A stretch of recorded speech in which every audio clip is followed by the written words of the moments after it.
Jimmy Carter.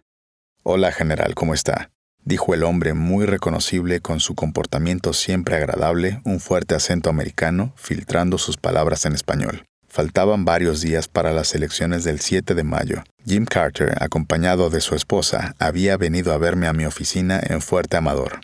El español de Carter era lo suficientemente bueno para que los tres pudiéramos reunirnos en privado sin necesidad de intérpretes o ayudantes.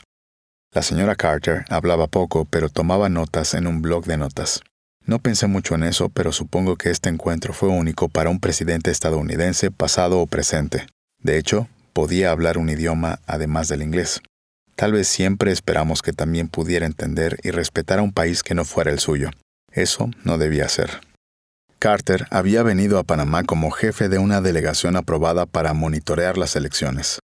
Él y su ayudante Robert Pastor, junto con funcionarios de varios otros grupos, nos habían presionado para que aceptáramos tal monitoreo.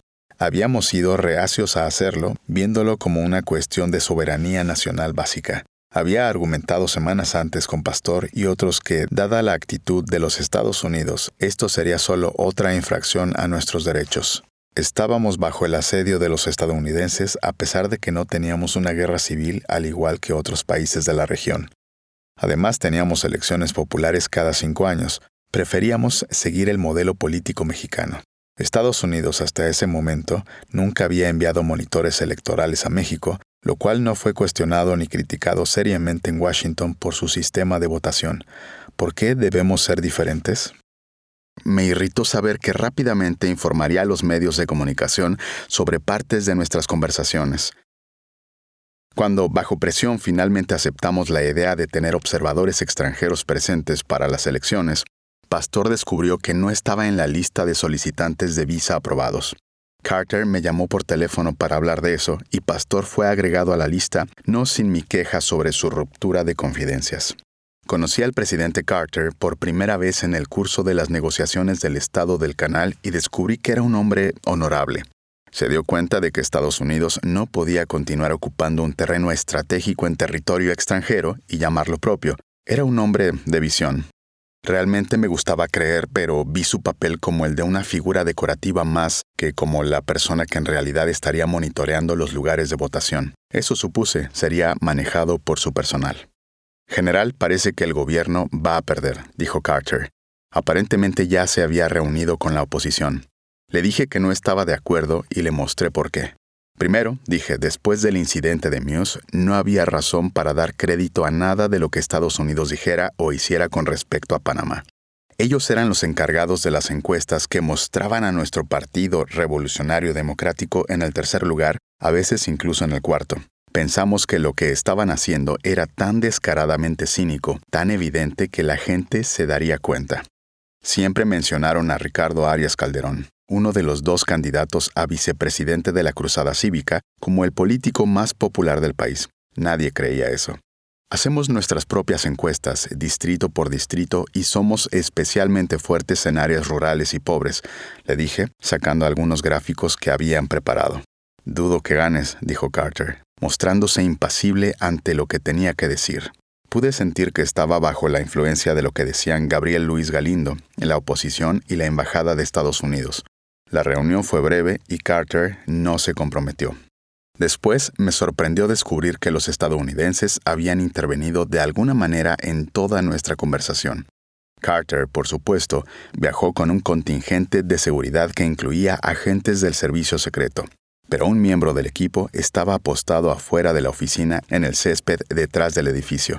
Teníamos a un hombre trabajando cerca de él, podando árboles y cortando arbustos con un machete. El agente estadounidense no se dio cuenta de que el jardinero también era un soldado de la PDF asignado al oficial de enlace de la CIA que estaba cerca. El agente tenía conectado al oficial de alguna manera, dijo el miembro de mi equipo de inteligencia. Mientras estaba haciendo la limpieza, el jardinero podía escuchar todo lo que usted nos decía. Me sorprendió y pensé que sería impropio que Carter o su esposa llevaran un micro a mi reunión privada. Nunca supimos si ese fue el caso o si tal vez se utilizó un dispositivo especial de escucha a larga distancia. No volví a ver a Carter después de eso, pero su complicidad con el plan estadounidense se hizo cada vez más clara. El día de las elecciones, aparentemente fue a la sede electoral y se quejó de que había visto un caso flagrante de falsificación de una boleta. Magistrada Yolanda Pulis, jefa del Tribunal Electoral, dijo que su actitud y comportamiento habían ido más allá de su comportamiento educado habitual. Marchando hacia la oficina electoral, los trabajadores escucharon a Carter regañar a su funcionario. «Señor, usted es un ladrón». Ella se quejó con razón de que esto era una interferencia en nuestros asuntos. El enfoque correcto habría sido presentar una queja formal y permitir una investigación. Carter y otros monitores electorales entraron en sintonía con la Embajada de Estados Unidos y la oposición política. Carter no volvió y me habló directamente sobre sus quejas. Hizo correr la voz de que los asistentes impidieron programar una reunión conmigo y que me había negado a verlo, lo cual no era cierto.